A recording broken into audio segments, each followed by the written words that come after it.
Good morning, everyone. Good morning. Good morning. Welcome to you all. This morning we're going to get started with our centering song called May I. So sit back, relax, get centered and comfortable.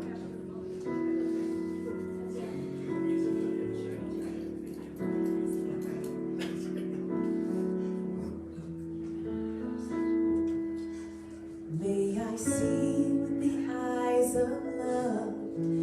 May I hear with the ears of love. May I speak with the words of love. May love be in my heart. May I see with the eyes of love. May I hear with the ears of love. May I speak with the words of love. May love be in my heart. May I see with the eyes of love. May I hear with the ears of love. May I speak with the words of love. May love be in my heart. May I.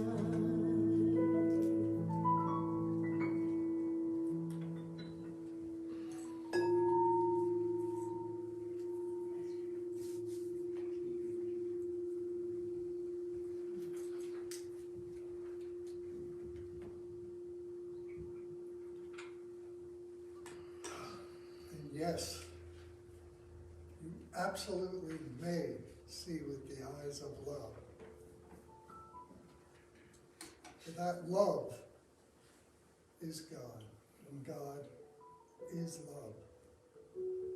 And yes, you may. But what I know is that there is one power, one presence, one creator, one divine intelligence, one all and everything, which I choose to call God. For it is the power which has created all that there is. It's a presence which is surely the life, the light, and the love of God flowing in, around, and through each and every one of us. There is one creator and one creation. And there is that one divine intelligence which always, always, always knows what to do, when to do, and how to do it. And I know that the one is endowed with all the divine qualities of God, of justice and freedom and life and light and love and peace and joy, happiness, harmony, balance, beauty, divine wisdom, wholeness, and abundance in all and everything. And I know that I, being spiritually made manifest in the image and likeness of the one, that I too am endowed with all those same divine qualities.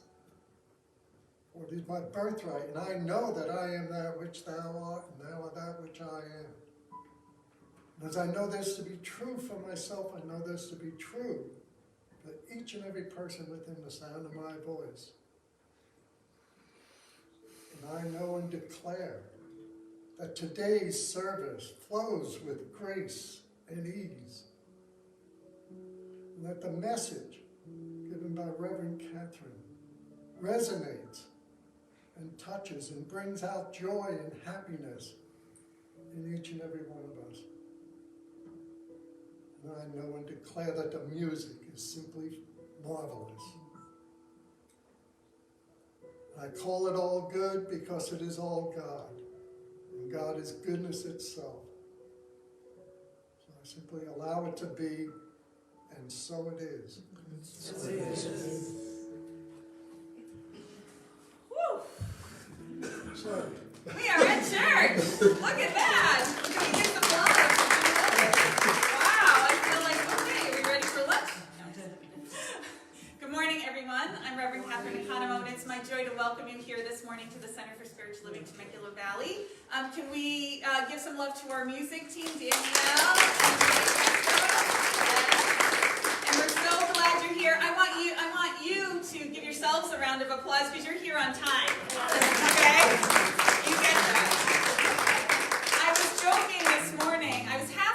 this morning because, as many know, I am not a morning person. It takes a lot to look like this. And it takes a lot of sleep to look like this more than anything else. And so I rolled over this morning, and normally I have green tea, but I begged my husband for coffee today because I knew I was going to need it. So I had a big old coffee by my bed when I got up this morning, and I had a little sip, and I grabbed my phone and started scrolling like I want to do, and many people on their little social media feeds. And what I noticed was that I was being presented with multiple videos, and ladies, you may understand this if you've been on the Instagram, of how to properly put on concealer. I saw one and I watched, I was like, oh good, you put it in the corner, in the corner, in the corner. You don't do the whole swipe like I think I'm supposed to do. And then I kept scrolling because I like babies and puppies and it makes me happy for the day, you know. And I got another one. And I laughed, and then I got 3 more in my feed. And I said to my phone, are you trying to tell me something? You know? So I started my day with a laugh rather than dragging myself on this spring forward day. So I thought I would share that with you because we're here to celebrate this life, to celebrate that no matter what, there is something good in this moment. Even when we are in the midst of the most difficult, challenging, hard moments of our lives, there is a power and a presence that loves you so much that it's trying to support you. And we just need to open our eyes and welcome it in. And so we are here to celebrate this day. We may be a little tired. I asked them to make a little extra coffee. Hope you could. And we are having our annual meeting today after service, which I know was an interesting choice. Again, we've got some food and some coffee. We're going to hope that everyone's going to stay after today, because what we want to do is celebrate. Today is the 2-year anniversary of the shutdown. Tuesday will actually be the anniversary of our last service together pre-pandemic. And I'm here to say, on this day, I'm declaring it. You know, I've been careful to declare in the past. I'm declaring that this is a new beginning, that we are writing a new story for not only each of our lives, the world, and this church. We are starting again today. You with me with that? And you'll hear a lot about what that means later on. But first of all, it means we're going to celebrate. This month is about joy. This month is about love. This month is about light. And we are going to start, and we started last week with Charlene, but we are going to continue to be the light in the world, because you know what? There's a whole lot of darkness that feels like is happening out there. And a lot of people are affected, and it's really difficult to witness what's happening in the world, but we've got our sunflowers on to know that even in the midst of this war, something is revealing itself, that God is in the middle of it, and that if we can all just hold the space for peace, we can send that ripple of love across the world. And so we are here to do that in our small way, in the small corner of our little valley here together, and we know that there's great power in that. So I want to welcome you. I'm so grateful you're with us. I'm supposed to say a couple of things here. I'll say really quickly. If you're new, we're so glad you're here. We want to give you a hug. We're grateful that you decided to join us. Please make sure you come and grab some food afterwards and socialize in the social hall with us. And sign our guest book so that you can get on our email list and be sure to be updated with what's happening, because we've got a lot of new stuff coming. And it's spring too. Do you feel it? Like, I love that in Southern California we get spring like a month before everybody back east. I love it. You know, I was in my yard yesterday and the blossoms, the trees are blossoming and in that intoxicating scent, and it's like, oh, it's coming. And I feel like that on so many different levels. It's coming in our lives. And so we are going to plant some seeds to support what's going to come forward in the church. And so we don't want you to miss it. So make sure you're on our email list if you are not getting my weekly emails. And with that, I could talk forever because I missed you all last week, but we're going to sing. So I'm going to invite you to stand on up, and Danielle's got a song for us. That's right. Yeah, let's celebrate this morning. Let's have some fun. Let's lift our voices joyously together this morning. You've got your lyrics up on the screen. You do. Oh, I am standing on the shoulders of those who come before me, and I am following the footsteps of those who led the way. Let's sing it again.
the community's been doing.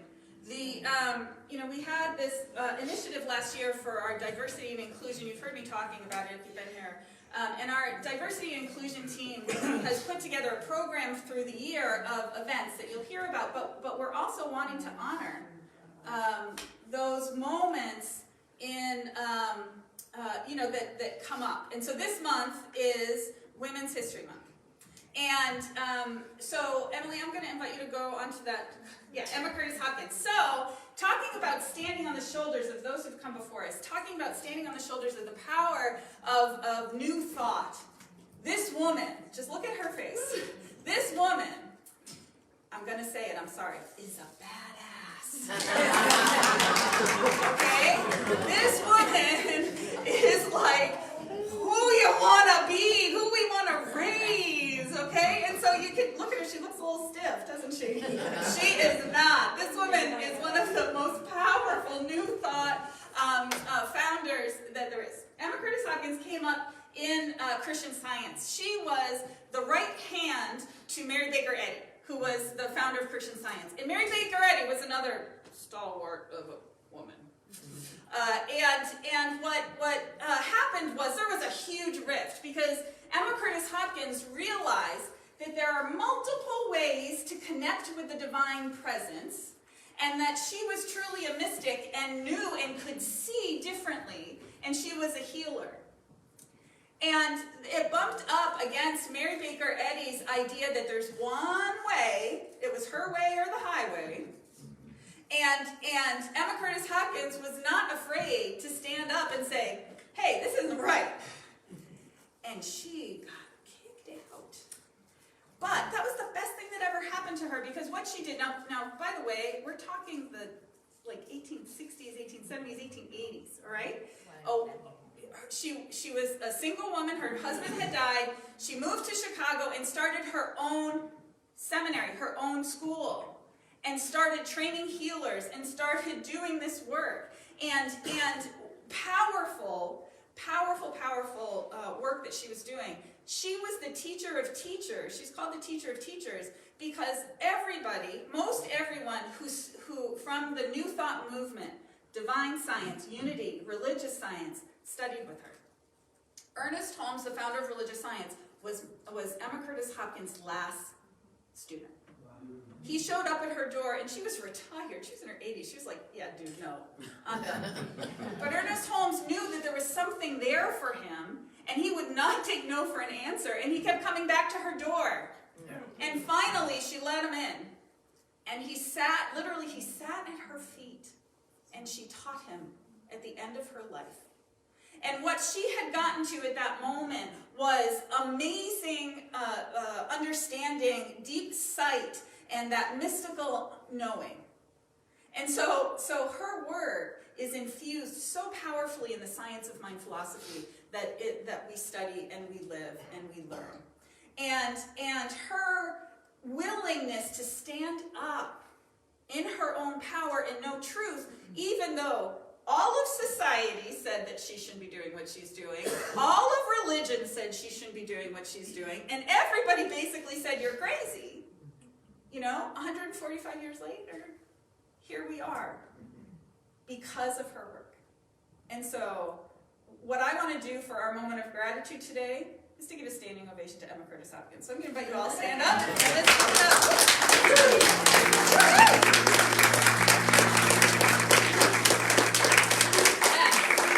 We can be grateful that way. Moments of gratitude don't have to be solemn and serious and all that.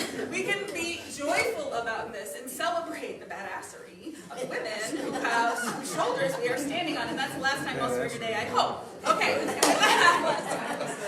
that, like I said, we're going to have fun now. With that, I'm going to turn it over for our spiritual reading with Jim Willis.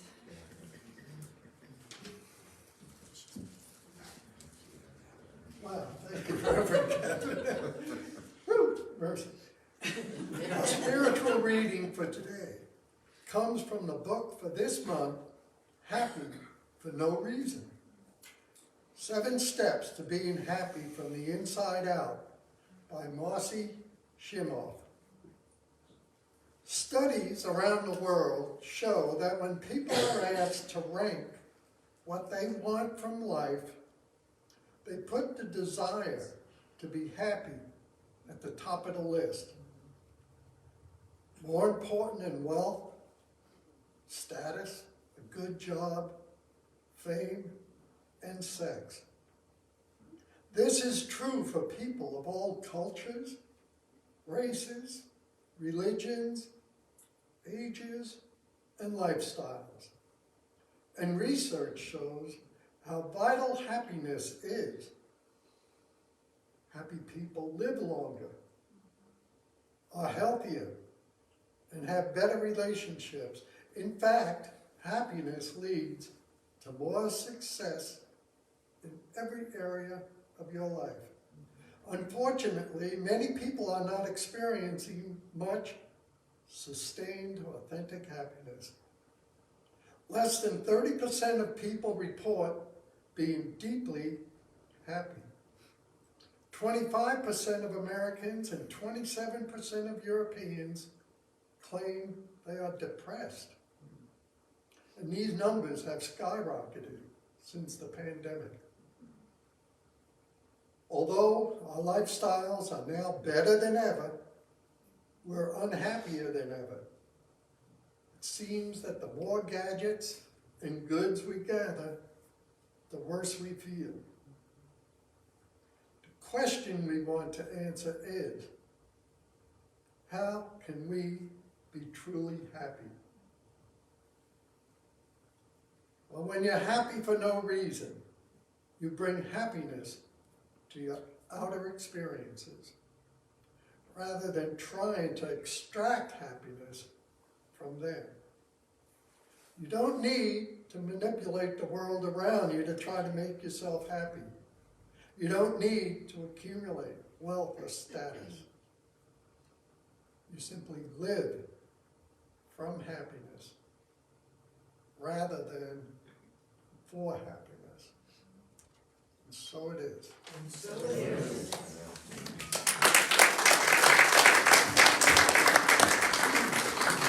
All right, I think I chose a good song to support that reading this morning. And if you need any reminder of it later in the day, don't worry, it'll still be in your head all day long, maybe all week. But you know I love it when you sing along with me, so I know you'll know this one.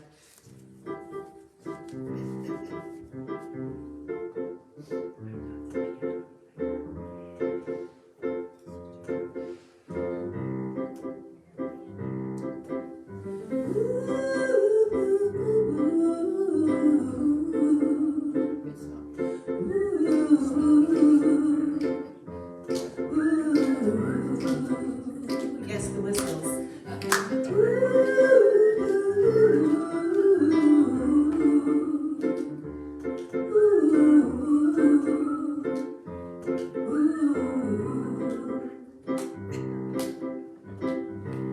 Here's a little song I wrote. You might want to sing it note for note. Don't worry. Be happy.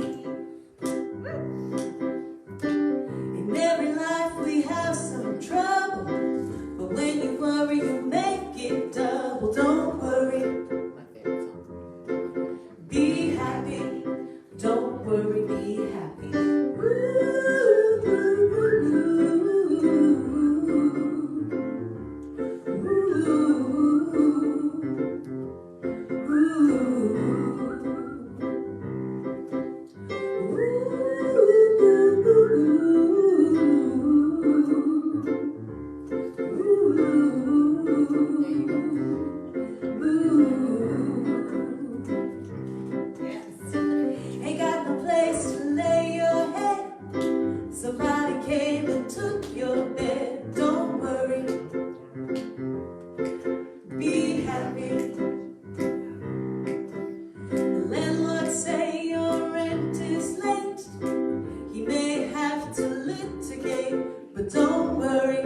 smile, don't worry. Be happy. 'Cause when you worry, your face will frown, and that will bring everybody down. So don't worry. Be happy. Don't worry, be happy now.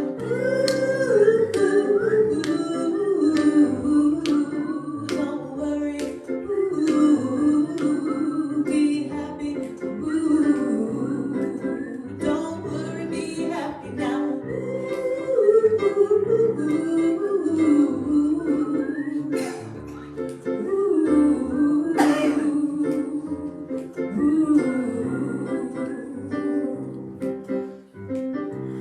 Now there's a song I wrote, I hope you learned it note for note. Don't worry,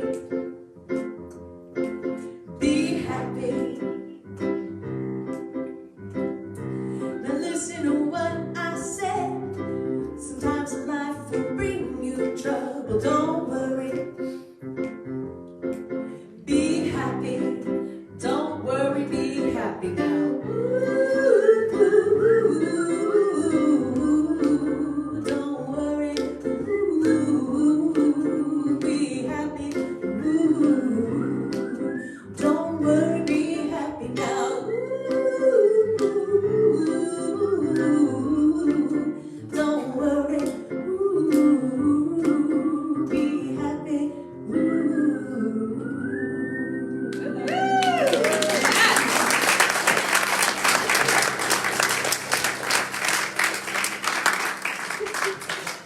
All right, that's so awesome. Danielle Tucker and Mike Castro, we're so glad to have you. Although I do have to say that when I'm listening to that song, I'm like, okay, now I have to go up and tell them how to be happy. You tell them to be happy, I don't know. So this month, we're focused on everyday wonder. So our theme for the year is everyday wonder. And looking at those moments of awe and magic that are around us that we ignore most of the time because we're so focused on the junk that's happening in our life. So this month, it's all about noticing everyday wonder in play, in the joy, in the happiness, and in that idea of play. And I love this because, you know what? We are really good at taking our spirituality very seriously. I am doing my work, right? Have you ever heard someone say that? I am doing my work. It is very serious. We are so serious spiritually, and we need to lighten up. Because, you know, God, as we learned last week, God is here for the delight, for its delight through us and as us. And so I'm encouraging us this month to take it a little bit lighter, to remember that even in those moments, even in those really difficult, horrible moments, something is there to lighten it up if we allow it in and if we look for it, right? In a very challenging, difficult moment, one of the things that I always do is I go take a walk. If I'm in a situation that's, and for anyone who was here early knows that today was one of those days. You want to hear the story, I'll tell you over coffee later. And I had to go take a walk, right? And so I walked out into the parking lot, and I do my walk. So I walk in a big circle. And I was just like, okay. I was so surrendered because, well, what happened was my computer died today. So we had no PowerPoint, I had no talk, we had no outline, we had nothing, all right? We had nothing for our meeting. Today, everything was like gone because I was like, wait a minute. And so I was like, what are we doing today? You know? And so when I was walking around in the parking lot, I just started laughing and was like, okay, what do you want me to do, right? And in that moment, this gorgeous, bright yellow butterfly flew by me and just circled. It was like a cartoon. It went and I was like, okay, I'll just spin. What do you want me to do? Okay, I'll just go. And what the message it came through was, just keep going, you're fine. Just keep going, you're fine. Just keep going, you're fine. And what happened, it all is fine. Look, we have PowerPoint. I have a talk. We're here. It's all working. It's all great. And it just reminded me that when we take things so seriously, we dig ourselves deeper into a hole, and we can't go anywhere from there, right? Like when we're all angry and mad and cranky and all that, and we can't get anywhere from there. There's nowhere to go. So we may as well lighten it up a little bit to raise our energy a little bit and allow the shift and change to happen. So look for the funny, right? How many times do you go to a memorial and people are laughing, which I think is a good thing to do, actually, because it's a celebration of someone's life. But like in those difficult moments, there's always something that's funny that shows up that allows the energy to expand, or to be expressed. And that is God. That's God showing up right in the middle of that situation. And so I want us to look for it. So today my talk is Happiness is the Medicine. And I truly believe this because joy and happiness and laughter and play are as important to our health as any supplement that you could take, any medicine, any exercise you can do. We need to look at the whole being of ourselves. And if we are not addressing our mental states, right, which is the conversation that's going on across the boards, everybody is talking about, especially at the end of this pandemic. I love that I get to say that. I really believe it. Like at the end of this pandemic, that we're talking about what's needed because we've all been through something huge. And so one of the things that's really going to help us is to remember that laughter, joy, happiness is as important to finding balance in our minds as any supplement or medicine we can take to heal something in our bodies. It's that important. And so we're spending a whole month, and hopefully more, on joy. We're not going to end March and go into very serious April. That's not going to happen. But I want this to be one of those foundational levels, right, that we stand upon. And that we remember, that we can remember that we can turn to that laughter when we need to. So to start, I want you to think about someone who you know who's just genuinely, authentically a happy person. You know that naturally glass full kind of person, the one that's a little, just one with life. Just seems to be happy no matter what. You have somebody? Give me a nod when you know someone like that, right? We all do, right? I want you to think of them. And I want you to think about what it's like to be in their presence. Right? What is it like to be around them? Because it's not just that they're happy. It's not just that they're happy in themselves and they exude this energy, right? It's an energetic, it's a feeling. And in some way, it just feels better to be closer to them, right? We just kind of want to be in their presence, want to hang out a little bit longer. Maybe my coffee date or my lunch date takes a little bit longer than it's supposed to because I don't want to leave because I'm soaking in this joy that I have with these people in my life, because that's what we want to be. And so what happens is we exude this. It's not only for ourselves to be happy, but we are actually, it's an energetic that spreads, that expands. And when we are in community with people who are happy and joyful, we become that. And you know what happens? That circle spreads out more. We remember, oh yeah, there's joy in this life. Oh yeah, I can take this a little bit lighter. Oh yeah, you know what? It's really serious and heavy right now, but even in the middle of this, there's a moment of awe. There's a moment of joy there for us. And I want us to remember that because you know what? We're forgetting. So many people are forgetting. So many people are getting lost in the stress and in the difficulty and the challenge, and they're sinking. And we want to extend that essence and energy to raise them up. But the only way we can do that is when we raise ourselves up first. And so we have to give ourselves permission to be happy, permission to be joyful. So Thomas Jefferson, is known for that powerful writing in the Declaration of Independence that says that we are all entitled to the right to life, liberty, and the pursuit of happiness. I love that about us. I love that about this country, and I talk about it every July 4th. I do, absolutely. But what I, in thinking about this and in reading about this, what I've realized is that we have been brought up, we have been culturized, I made a new word, into the idea that happiness is something that we pursue. It's something that we seek. It's something that we're working towards. It's something we gotta find. We gotta get there, right? It's out, away from us. We don't have it. We gotta pursue it. That's the message that we have internalized. Well, back in 1776, the use of the word pursue was not to seek.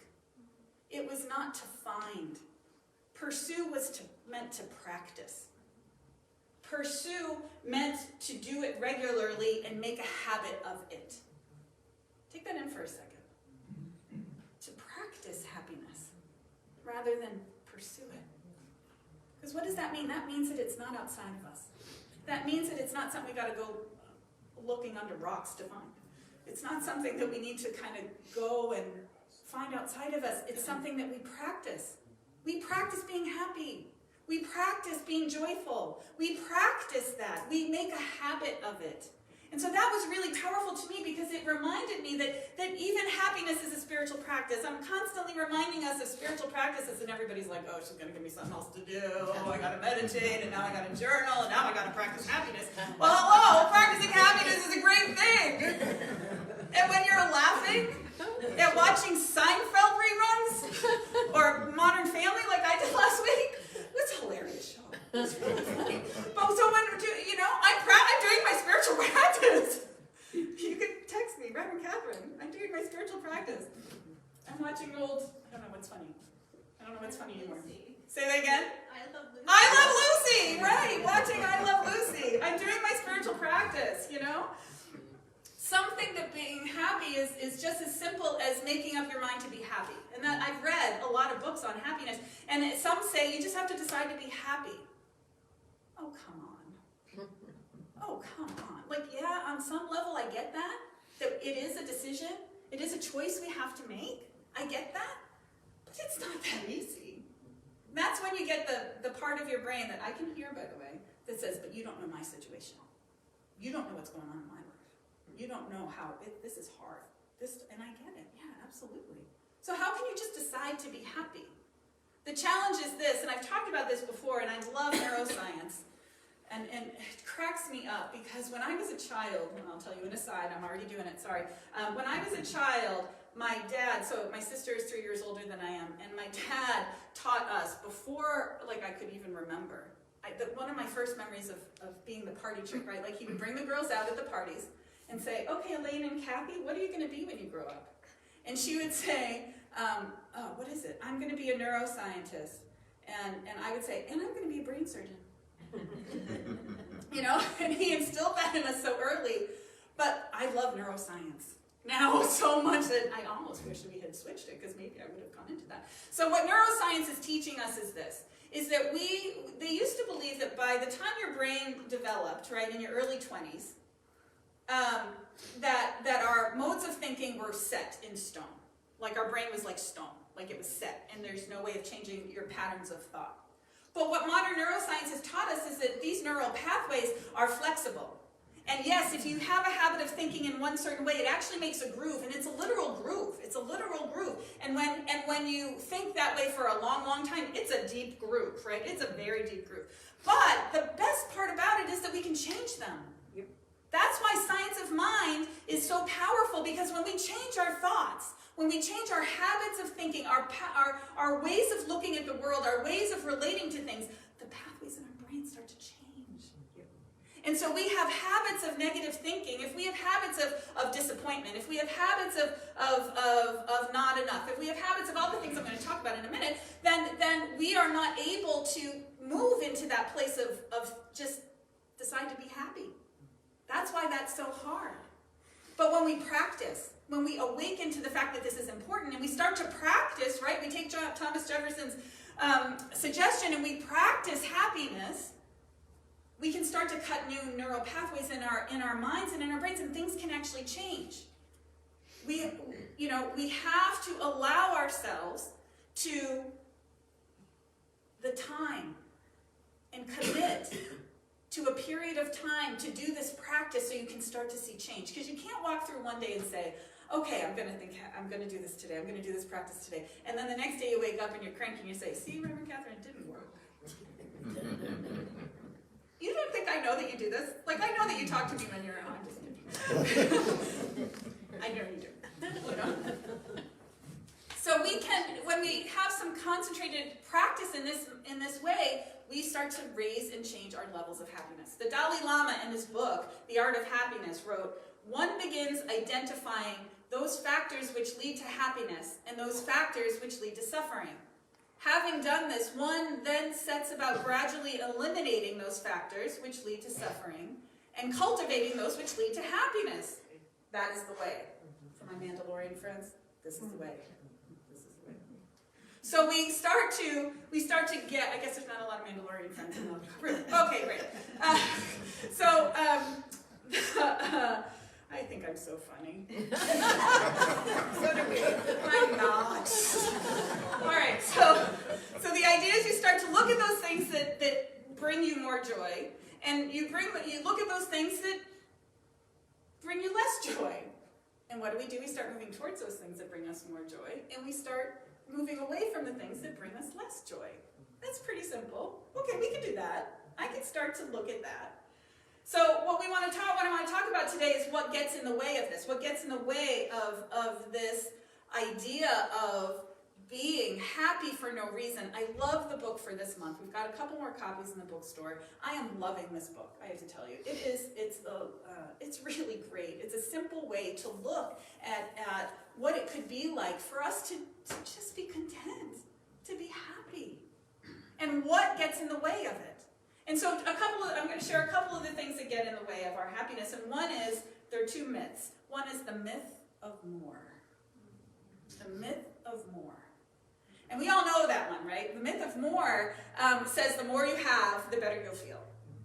Right? So we can tell that this trend is kind of, this barge trend is kind of turning, right? Because we're going for the simple life and simplifying and Marie Kondoing our houses and letting things go and organizing and stuff. But I still think in our collective subconscious there's this idea that if we have more, we'll be happier. And so society's trance of wanting more and more stuff, so bigger, better. Remember the whole supersize me kind of situation there that was really popular. And the idea is based on a shared unconscious belief that the more fill in the blank, all right? The more toys or success or money means more happiness.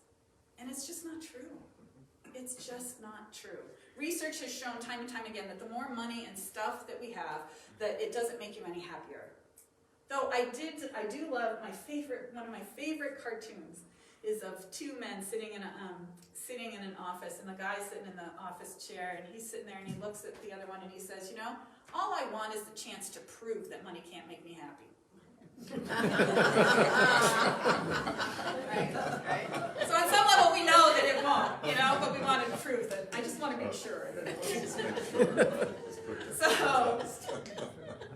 But the issue is this, that we are all bombarded with messages that we are not enough, broken, not pretty enough, not smart enough, not healthy enough, whatever, through the media, through commercials, through everywhere we go. Even at the gas station now. I can't even get gas without having somebody tell me that I'm broken.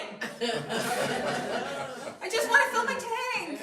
Give me a break, And so even though we know, and I'll tell you, I have done everything to avoid commercials. Oh my goodness, I DVR everything, we fast forward everything, I avoid it, as the plague. I pay that extra $4 on all my streaming services so I don't get the commercials, so I don't get that. But even when you let it go, it shows up in our social media feeds, it's everywhere we go, there's billboards, there's and it's such a universal experience that there is a message in this life from our culture that tells us that you're not enough. It's lying to you. You are perfect, just as you are. You are enough. You are more than enough. You are a shining light. But you know what? This myth is telling us that I can't be happy because I don't have enough. See, I don't have this beautiful whatever, fill it in. Or we think that just by accumulating, we're gonna feel better. And so the problem is that these messages are subconscious and become beliefs without us even acknowledging them. And when we see something over and over again, it sinks deep into our consciousness and solidifies it there. So I was going to give you an example. And you're going to laugh because I'm going to sing it. All right? So, for example, let me know if you can finish this. Oh, I wish I were an Oscar Mayer wiener. That's what I really want to be. Because if I was an Oscar Mayer wiener, Everyone would be in love with me. then everyone would be in love with me. Yes. Okay. So, first of all, what makes me think that eating a hot dog is going to make people love me? Or being a hot dog. Not going there. All right. So see, that's one. Can you believe I sang on stage? That's how much I love you. All right. That's how much I love you. All right. So. I'm not going to be in a choir.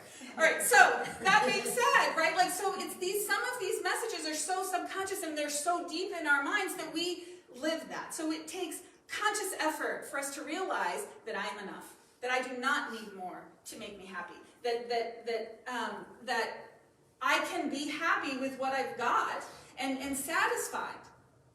So that's the first one. The second one, I love this one because this is its cousin. This is the myth of more's cousin, is that I'll be happy when, right? We all know, I got a lot of nods on that one. I'll be happy when. I'll be happy when what? I'll be happy when I graduate. I'll be happy when I have a baby. I'll be happy when I have a second baby. I'll be happy when I get married.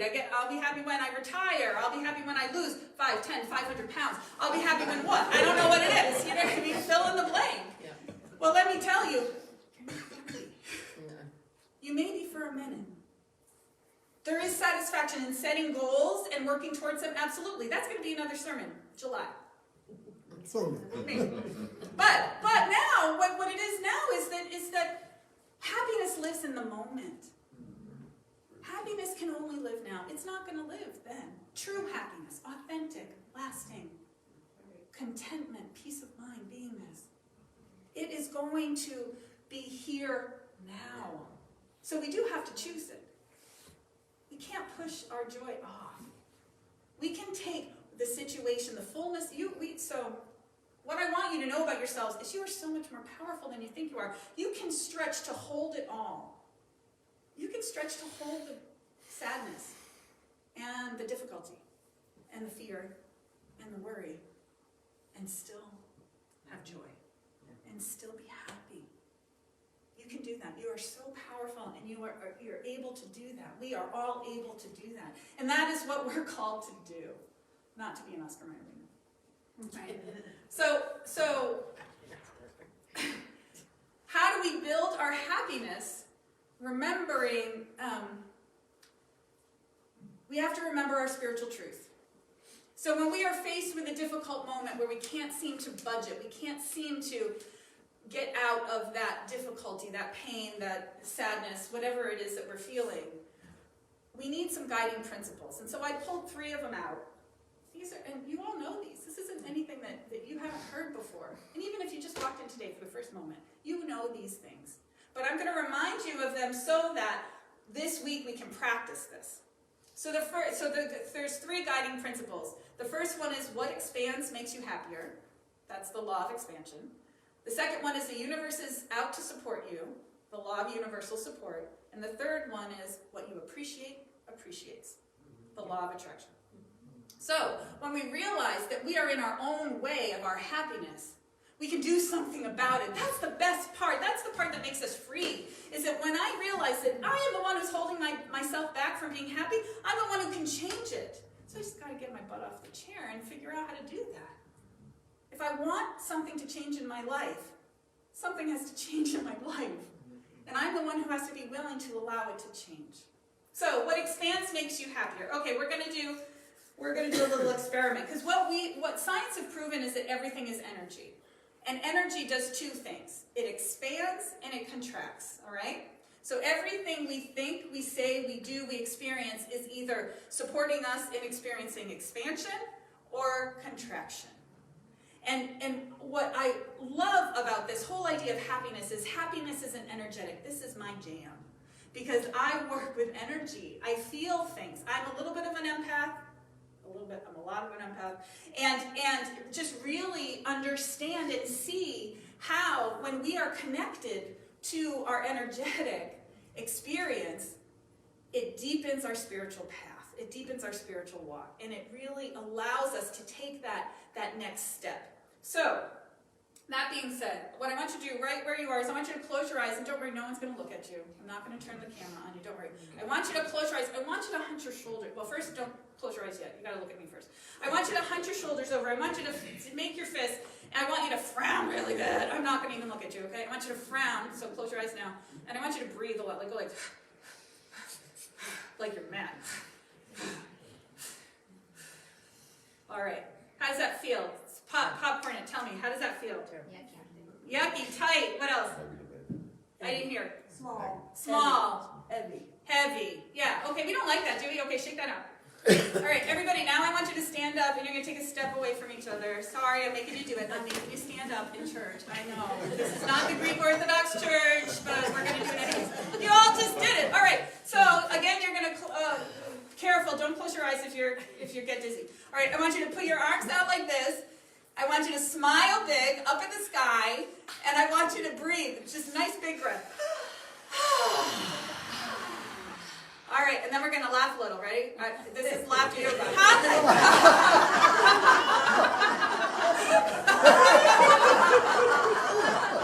right. How does that feel? Give me the words on that one. I guess we don't even need the words on that one. All right, so what do you feel on that one? Powerful, silly, open, alive. Yes. Okay. See the difference? That's an energetic. So if you care to know, every morning I get up, I walk into my bathroom, which looks out on my meditation garden. I open the thing, and I go like that. I do the jazz hands and all, you know? Like, welcome the day with jazz hands, you know? And it really sets your day. Because you know what? We're talking about energy. We're talking about energy. So what I want you to do, so people who are naturally happy choose the thoughts and feelings and actions that expand them rather than contract them. We want to develop our habits that expand our energy. It's the highway to happiness and well-being. Do you remember when you were little, did you ever play the hot-cold game? Yeah. Right? Like, so, oh, you're getting hotter, oh, warmer, no, hot, cold, and you're like moving around, you know, okay, what am I doing? And you're listening, you go hot and cold, That's what this is like. And that's what I want you to play this week in your life. I want you to play the hot and cold game with energy. I want you to move towards those things that make you feel expansive and away from those things that make you feel contracted. Just to even have that conscious curiosity about, can I feel this? Right? We've all done this where we rub our hands and we feel energy. We've all done, though, that you know that you can feel this. But when we put our attention on the fact that we can feel energetics, and that can guide us into a place of feeling more free or more constricted, that's our intuition and our guidance system, our inner GPS for happiness and for freedom and for our fullness. It comes through that. You follow? You with me? Yeah, so see, it's like fun. See, spirituality is fun. It doesn't have to be heavy work. We can have some fun with this, you know? So the second one is the universe is out to support you. This is the law of universal support. And you know what? I tell you this every week. I try and tell us this every week because we are convinced, again, by that external socialization that it's a dog-eat-dog world and we gotta fight and it's out to get you. It's not. It's here to support you. It's really here to support you. And if we can start to shift that belief, we can start to see differently. If we can start to shift that belief, we can start to allow that channel of support and source to free us, to bring us closer to our understanding and our faith in the divine. Because you know, when I say life, I'm talking about God. There's no difference. God is life as us. And it wants to be fully expressed and experienced by us and through us. And so why would it want to make it harder? Why would it put up roadblocks and hurdles for us for our freedom? We're the ones who are putting those up. We may as well just take them all down and dance. Let's have some fun. Emily, I'm going to invite you to put the next slide up. This is from Happiness for No Reason, and I put it up because it's a longer reading, and I'm sorry about this long reading, but it's a good one. When you believe that the universe is out to support you, you're able to stop resisting what's happening. I'm going to say it again. When you believe that the universe is out to support you, you are able to stop resisting what's happening. This doesn't mean being passive or complacent about the events in the world or in your own life. It simply means not fighting or bemoaning what has already happened and can't be changed. Acceptance, right? Acceptance. Many of us spend a tremendous amount of energy being upset and resisting life. When you take the view that there are no mistakes and accept what is, you can use your energy instead to deal effectively with the situation now. So we have a certain amount of personal energy, okay, a certain amount of power, right? And so often we use at least 50% of it upset about what's happened. We use it like fighting against it. It shouldn't have happened. This person did me wrong. I shouldn't be having to deal with this. I'm this old. Why am I still dealing with this? You know, whatever the story is.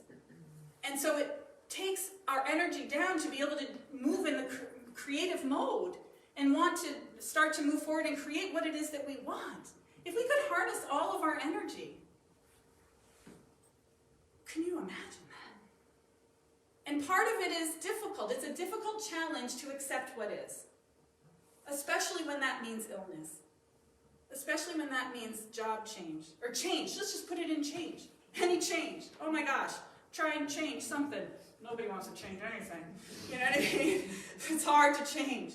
So, but when we have the full power and presence that we are, it's a joy to create. It's not fighting against anything. And so we need to understand and allow ourselves to know that the universe is here for us. And the last one is the thing that we all know about, is what you appreciate appreciates. This is the law of attraction. You know, like attracts like. What you think, feel, say, and do draws to you experiences and situations that match your level of, and you're energetic. That's hard to take sometimes, especially when what I see coming down the pike at me that I'm calling into my life does not match what I think I'm putting out there. And that's when I have to be honest with myself and tell the truth about my life and realize I'm not accepting the universal support. There's a step to be taken. There's a new way of looking at something that I could be seeing it differently. So many of us focus on using the law of attraction, many, not us, but many focus on using the law of attraction to pull or draw things that they want into their lives that will make them happy. Again, going back to the myth of more. That's why I didn't like The Secret movie when it came out, because it was all about stuff. Yeah. I was like, I love this concept, but it's all about getting stuff. And I understand that for those who don't understand it, that's a way of understanding the concept. But it didn't take us to that deeper next level. What the message that we got from that movie was that when you think a certain way, you get a certain thing. It's like a universal change machine, or whatever. ATM. Yeah, let's call it an ATM. I was thinking something else, but we'll use that. Yeah, we'll call it an ATM. I was thinking of a vending machine. Yeah, it's a spiritual vending machine, right? Like if I put something in and I get it and I get it. You know, that's the kind of the idea of that. If I think a certain way, I'll get a certain thing. But that's not it. It's backwards. The truth is, being happy and appreciative first of what you have opens the pathway for you to have everything. When you can be content and happy and filled and whole with what you've got, even in the middle of the muck, that opens the door and allows it all to come in. This is not a try and get it kind of a situation. This is a living fully experience. So what this is telling us is that, you know, when we get stuck in the myth of more, when we get stuck in the bigger and better makes me happier, you can't get out of that without taking a spiritual step. You can't get to the place where happiness and joy can be lasting and healing for you and be the medicine for you if you are still trying to find it outside of yourself.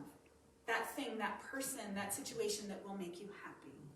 You need to dig deep into the rut that we're in, which let me tell you, we're in that neural pathway rut, and realize, I want to get out of this rut. How can I do that? By looking and seeing and feeling these three principles, you know, will allow us to shift the way that we relate to happiness and joy in our lives. It's possible. You're capable of doing it. You have all the tools you need to do it. You just need a little time and attention. And then we can see how joy can be the truth of every single day. That's really what I want. I want it for me. I want it for you. I want it for this world because this life is so magnificent. Let's enjoy it, right? Let's just enjoy it. And I'll tell you, we're going to end with the most perfect song. And I'm just going to hand it over because I'm done. And so it is.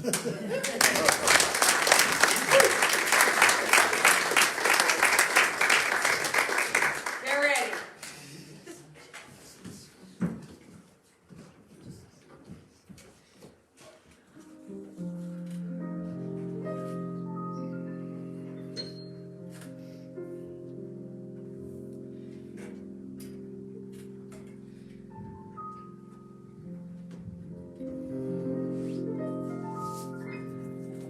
It might seem crazy what I'm about to say.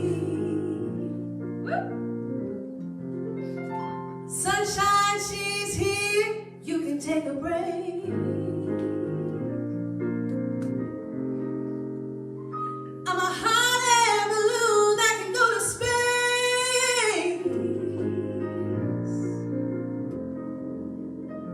With the air like I don't care. Baby, by the way, because I'm happy.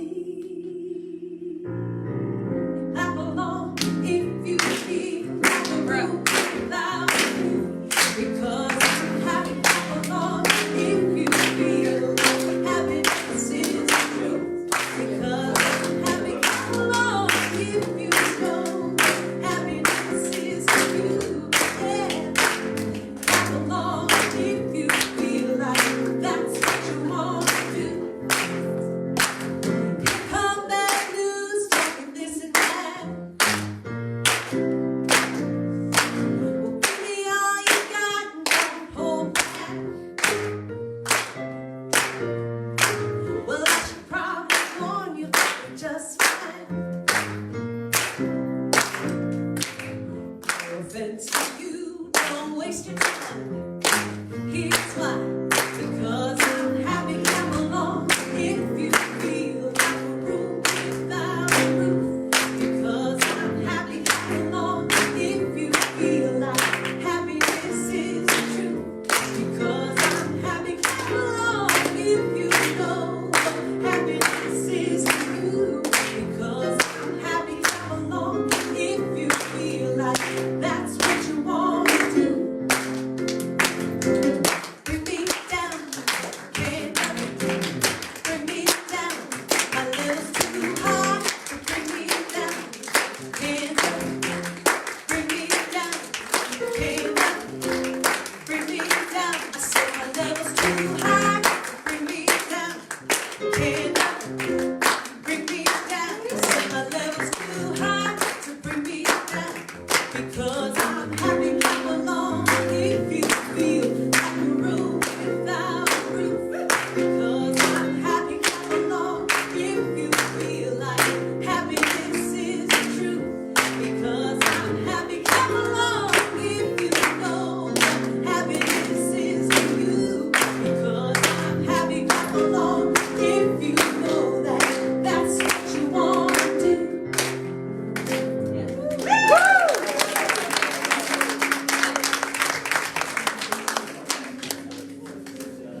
All right. Are we good? Good. Yes. Good. Yeah, happy, yes. Aren't you happy getting to church today? Yeah. All right, so this is the time of our service when we have the opportunity to participate in sacred giving. I'm going to invite our ushers to come forward and say thank you to our volunteers. We're so grateful for you. And we are so grateful for everyone who is continuing to participate in sacred giving with the community. You know, we're going to talk a little bit later at the meeting about where we are. We have committed to being transparent with what's happening at the center. And we're going to talk about that in the annual meeting. And there are some shifts and changes that are coming financially for us. So we want to inform everyone. And yeah, we're just so grateful. We're starting with gratitude that again, we are in this moment and able to rewrite this story. And so I'm going to invite you to take your offering and place it upon your heart, and let us breathe our light and our love into it, knowing that this is a divine gift. Whether we give it as a check, as we hit that donate button on our website, or we mail it in, it doesn't matter. It is that gift of the divine that moves forward to say, yes, count me in. I believe in this. I believe in this message. I believe in this vision. I believe in the mission and the purpose of this spiritual community to be a light and a love, not only unto each of us, but into this valley and into this world at this time. And so as we bless it, as we give thanks for it, we allow it to multiply, to expand, and to move into that experience of serving and supporting all those who can be served by this message. And so we bless it, we give thanks for it, and allow it to be. And so it is. So together let us say our affirmation of abundance. Divine love through me blesses and multiplies all that I am, all that I give, and all that I receive. I am prosperous now.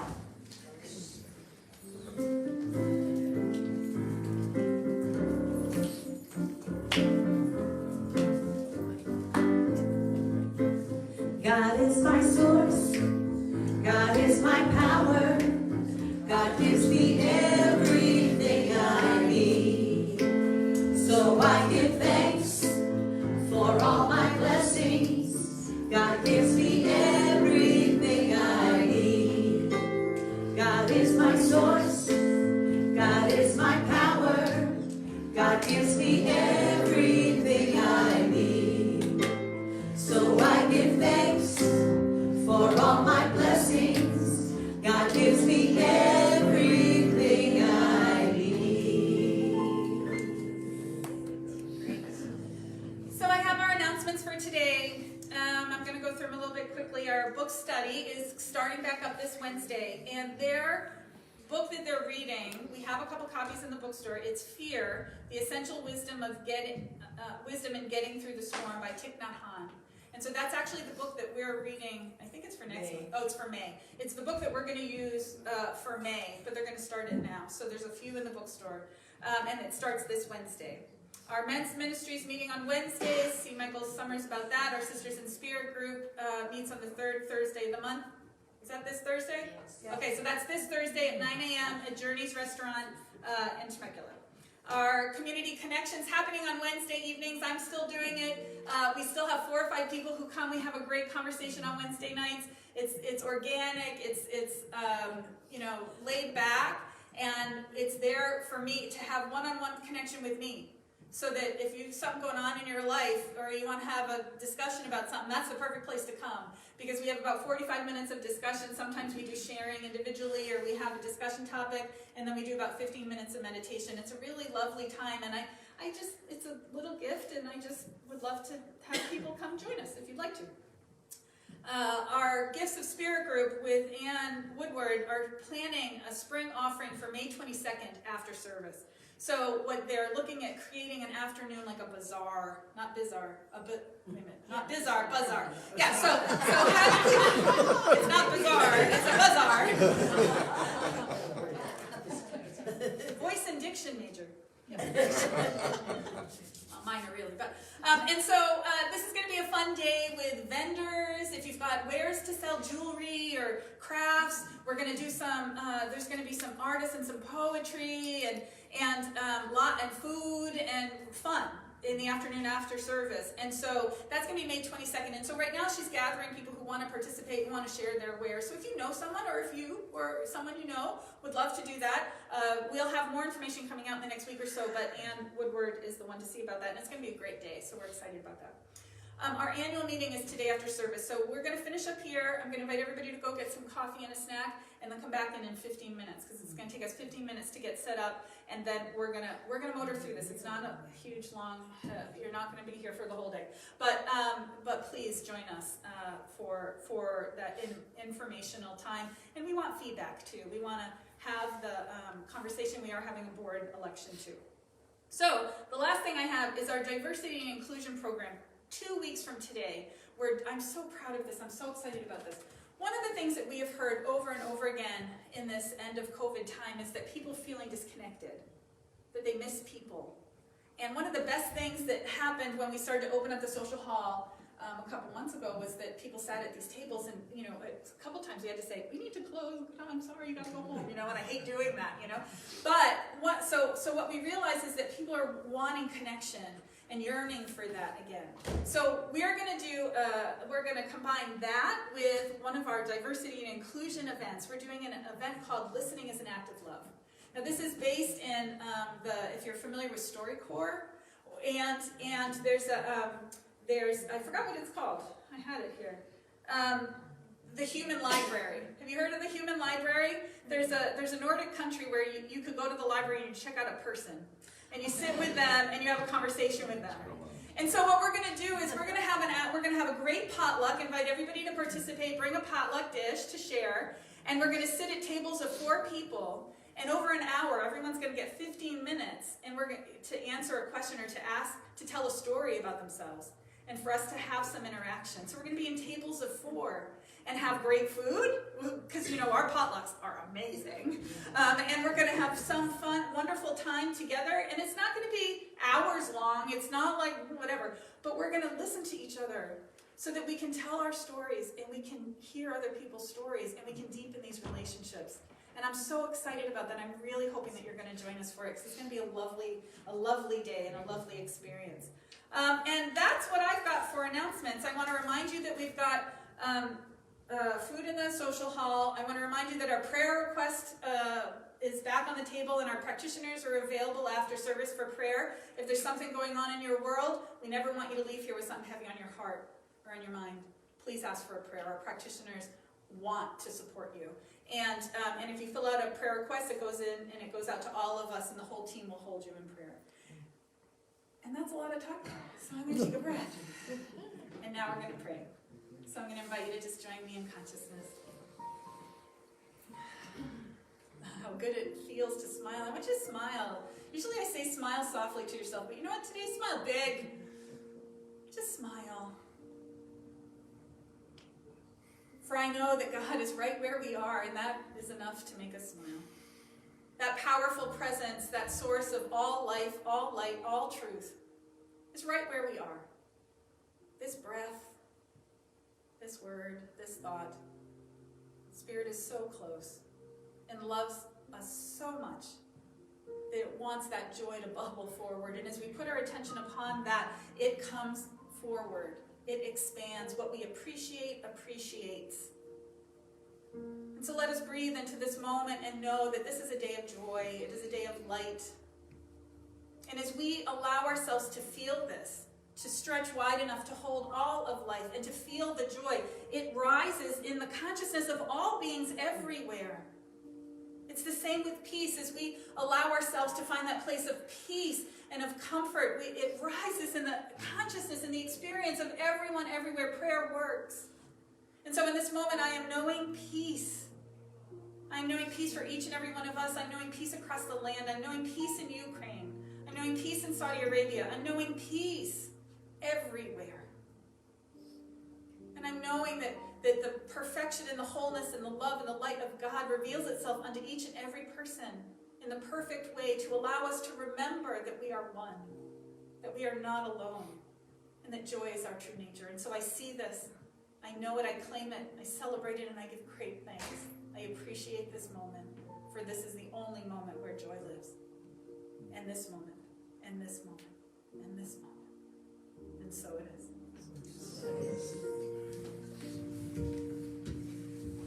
Let's all stand together and sing our closing song, Peace on Earth.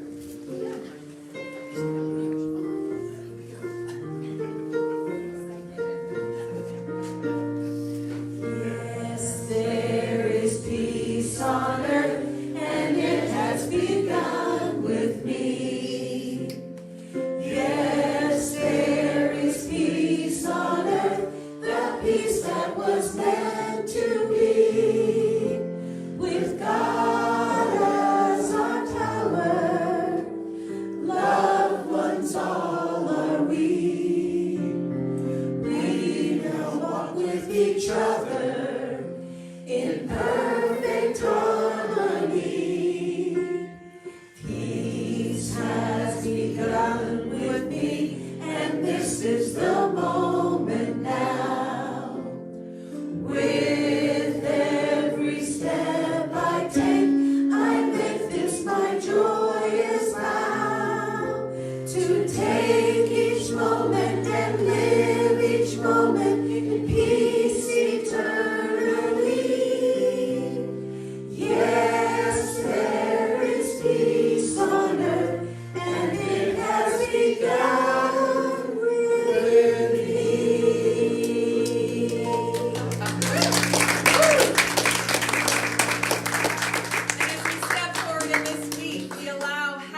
truth, and peace to be our joy. And so it is. So it is.